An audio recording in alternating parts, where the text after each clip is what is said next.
sur une droite graduée. Trouvez la bonne réponse. Ou la bonne abscisse plutôt que la bonne réponse, quoique ça peut coïncider. Pour chaque cas, place les points demandés. Donc là, on sait que deux graduations font 1, donc là, logiquement, c'est 0,5, la moitié. Ici, 1,5 et ainsi de suite, on a compris la logique.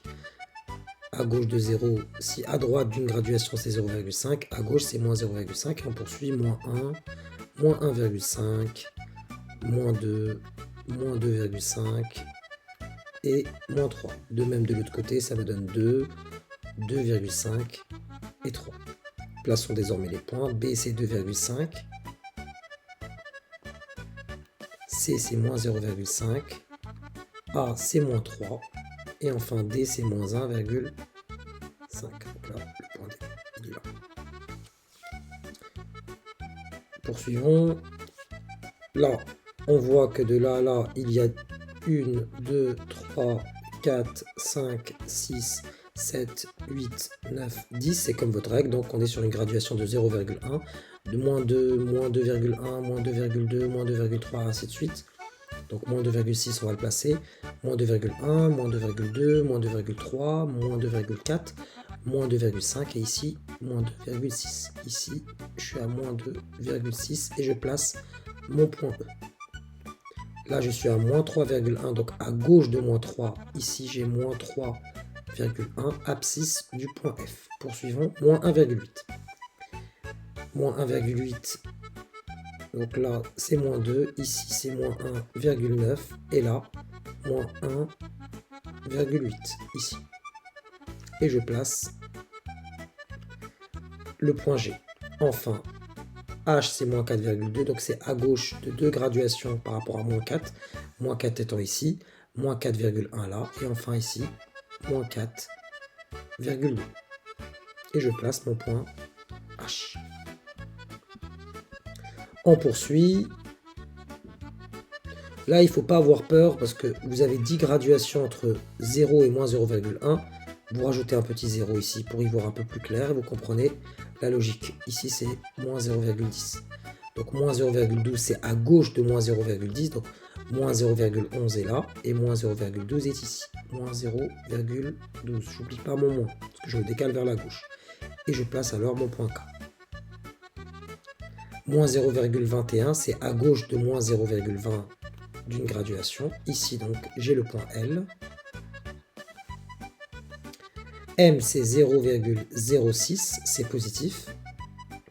Donc 0,01, 0,02, 0,03, 0,04, 0,05 et enfin 0,06. Et je place alors mon point M ici. N, c'est moins 0,03, donc je me décale vers la gauche de 3 graduations. 1, 2 et 3. Donc là, j'ai moins 0,03 qui correspond au point N. On poursuit. Même logique ici. Quoique, ça peut être plus compliqué. Donc là, on va regarder il y a combien de graduations. On va zoomer un petit peu pour comprendre. Ici, vous en avez 10. Et encore là, 10. Donc là, au total, pour une longueur de 1, vous avez 20 graduations. Ainsi, tous les deux, donc prenez 1. Vous le divisez, vous divisez 1 par 20. Ce que vous savez par exemple que 100 divisé par 2, par exemple, vous donne 50. Donc il y a du 5 quelque part ici. Vous avez 1 euro. Vous le partagez entre 20 personnes. Chacun va récolter 0,05. L'argent étant le meilleur moyen de comprendre la chose. Ainsi, chaque graduation, c'est 0,05. Et donc 2 graduations, c'est 0,10. Ainsi, moins 74,1, c'est un décalage vers la gauche de 2 carreaux. Ici, donc, je place mon point R. Moins 73,5. Moins 73,5. C'est pile poil la moitié, donc il est ici, entre moins 73 et moins 74. Et j'ai mon point S. T, c'est moins 75,3. Puisque deux graduations font 0,1, là j'ai besoin de 6. Donc 1, 2, 3, 4, 5 et 6. Ici, vous avez votre point T. Enfin, pour U, c'est moins 72,6. Ici, vous avez moins 72 selon la même logique. Et là, vous reculez de 2 à chaque fois pour 0,10. Donc moins 71,9, moins 71,8, moins 71,7, moins 71,6. Et là, vous avez moins 71,6. Et ça vous permet de placer votre point U et de conclure l'exercice.